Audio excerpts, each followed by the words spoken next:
Emotions cannot be built. Emotions have to be felt. But yes, connecting a road which takes a small child from a village to his school is emotional infrastructure. We need to think about our children's future and we need to empower our next generation. Now we can empower it by aping the rest of India and losing our identity or holding on to identity without also not appreciating different aspects of India. लोग Africa में invest कर रहे हैं, Vietnam में invest कर रहे हैं, हिंदुस्तान के लोग वो क्यों इन्वेस्ट कर रहे हैं वहाँ? And are we voting on real issues or are we voting on emotion? On propaganda. So we are voting on emotions, and so that has to end. जिस दिन हिंदुस्तान का गरीब नहीं रहेगा ना, nobody can stop India from rising. I'm not a politician. I'm an Indian first. I love my country more than my political party. I love my country more. I love my civilization more. How is your experience first thing? Because Northeast India Infra Summit, that's the whole idea that we're talking about. What do you understand by this actually what do you mean by summit hosting? Does it really bring some value or just a get together, network and See, networking without value has no importance. I think it's very important for us to connect industry leaders with respective states so that new avenues can be created, so that economic prosperity of Northeast India is linked to the rest of India. Okay. So there is a gap which needs to be bridged, and I think such summits where you're linking stakeholders is very important. So I'm very glad that I'm at that. You know, before talking to you, I was just going through some reels in the morning. I came across this Radhika merchant of Ambani, the daughter-in-law, speaking that what is more important is, should we build the emotional infrastructure faster and not rails and roads, or should we build the rails and roads? How do you look at the idea of infrastructure building? Because today we're trying to grow for what reason? That's new. I've never heard emotional infrastructure. Emotions cannot be built.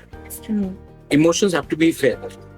But yes, connecting a road which takes a small child from a village to his school is emotional infrastructure.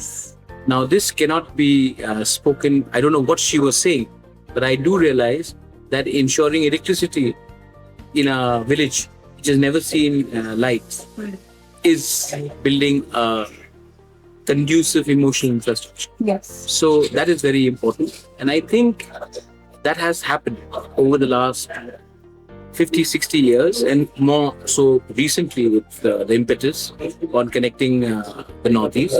It has happened. Now we need to connect the Northeast to the rest of India in terms of economic reforms, in terms of tourism, in terms of linkages from agriculture to the consumer. So that is something that we need to work more aggressively. What do you think had stalled the realization so far? Was it only the reason this conflicted area, Nagaland and all, looked much into question of not having peace? Do you think they were waiting for peace restoration, or the change in the governments really helped? What was that led to the delay? And now that you think that delay won't happen, we are right? No, I think the change in global scenario. Okay. Disturbance in Northeast was also aided by external forces. Today, even those external forces realize that if India grows as an economy, they will benefit. And India cannot grow without Northeast not growing, whether it is Nagaland or Meghalaya or Tripura or Manipur. So, interferences towards our Northeast has diminished outside interference. Yes. Locally, I think our people have also realized that we need to think about our children's future and we need to empower our next generation. Now we can empower it by aping the rest of India and losing our identity, or holding on to identity without also not appreciating different aspects of India. So I think it's a balance, and you can see this great view here. I think this is our powerhouse, our environment, our ecology, our way of life, and that should be preserved, while we also understand where our strengths come from. Where does your strength come? I don't think our strength comes. I'll tell you where our strengths don't come from. Okay. Our strengths don't come from illegal mining. Our strength doesn't come from deforestation. Our strength doesn't come from mass influx of tourists. Our strength doesn't come from rapid industrialization. Our forces come from our flora, fauna, environment, our soft power, our culture, our natural, our natural beauty. Yeah. And that is where we can become the breathing ground for the rest of it. That's like educating on your sector as a whole. Do you think we'll be able Education is again one more sector, and health is Yes. also one more. They're all linked. Wellness, well-being is something that the rest of India, in its desire for fast growth, has lost. We can be that area of country where you can come, breathe fresh air, and feel rejuvenated. So I think that is something. any country or state you look up to with that kind of a, because you're not I admire Bhutan Yeah. for the way they have preserved their culture and yet not destroyed their. And they have tourism, but they have not destroyed their environment. So I do admire. I admire certain European countries. I don't think that our model should be where. See, today when I go to Goa, Yeah. I don't see enough Goans, right? And that is It's a a beautiful European yeah, state. yeah. It's a. I don't. There's a lot of beauty about old Goa. And what we have done is we have massacred it with fast tourism and overburdened the local population. So I don't want that to happen here. And I think for that, we have to learn from the mistakes of others and learn from the right way other countries have done. So you're the right person to tell me very quickly, how do you think the industry growth should happen in North I think in the field of connectivity, Okay. in the field of health, service sectors, tourism, agriculture, education. I think these are the areas I personally feel that we should work on. When I speak about connectivity, I talk about air connectivity. Okay. I talk about cargo connectivity. When we talk about education, I just don't talk about colleges and universities. I talk about us creating institutions where people from the rest of the country can come and also have specialized skilled education. And tourism, we all know the potential and the natural beauty that we have. Agriculture again is another area where some of the best produces from here are organic. Yes. And yet the rest of India has to eat fertilizer grown produce. And I think there's a market for us from here. And health again. I mean, you are from Delhi, we were just speaking about this. During October, November, December, you all are breathing poison. Air here is the finest. Yes. Can you imagine just breathing well for 3 months a year by coming here and spending some time?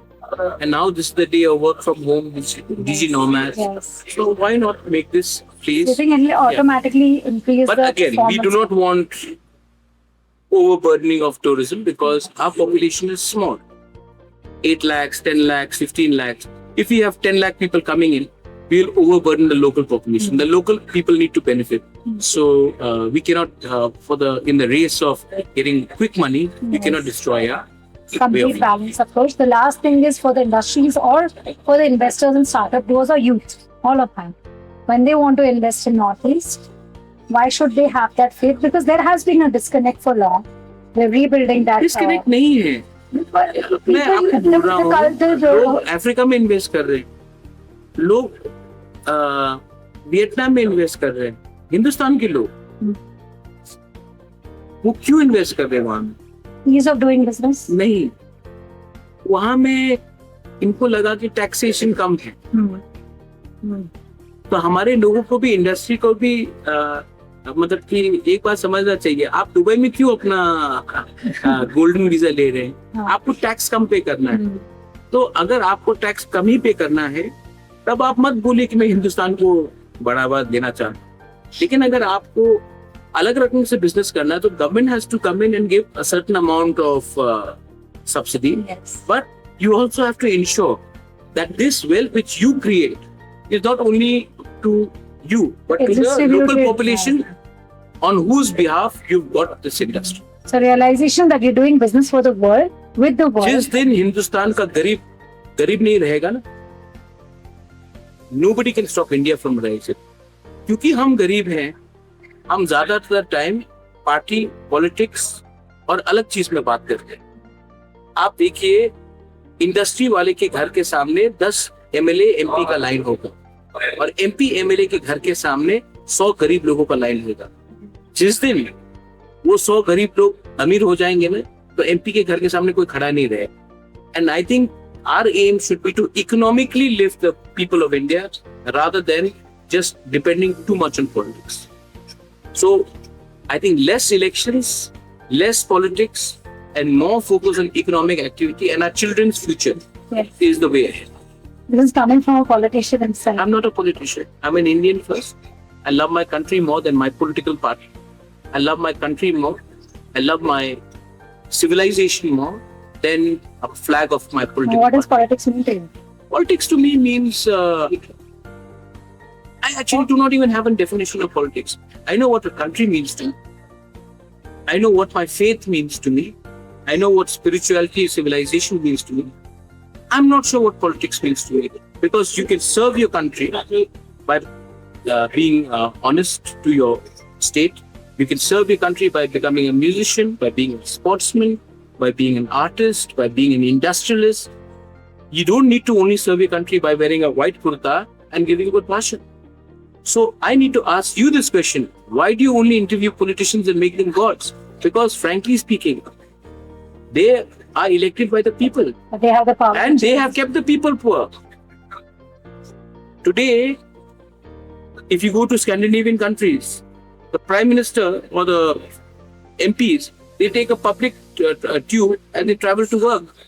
But here, if I came without a cavalcade, you will say, "Ye to important nahi hai." We judge So your our psyche itself has to change. Your power defines And your person. psyche will change when you are no longer dependent on politicians to make your livelihood. Wow. And that's why you need to create economic prosperity.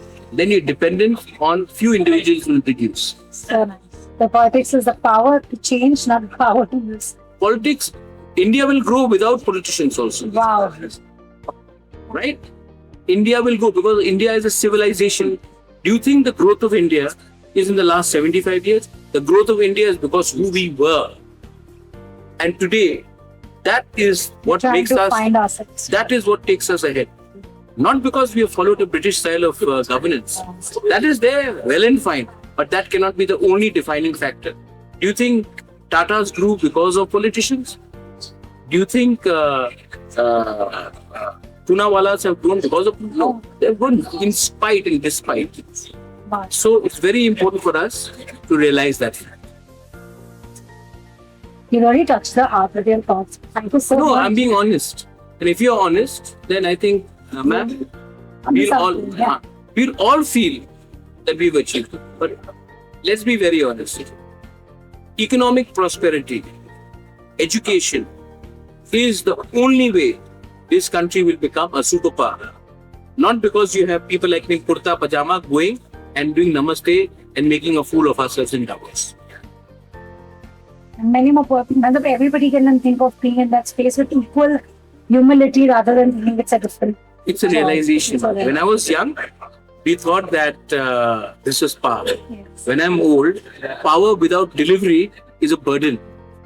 So I want to deliver. We want to deliver. So that becomes a responsibility. That becomes your final destination.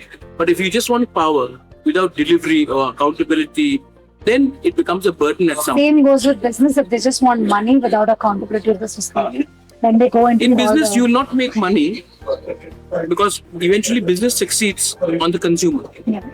Unless your business is only designed on subsidy and government contracts. But if your business is dependent on the consumers, the final end product, how good it is, and let's say competition, then that is fair and fine. So we also, what is our final accountability? Elections. But there's too much of it. And are we voting on real issues or are we voting on emotion? On propaganda. So we are voting on emotions. And so that has to end. And delivery has to be the final yardstick.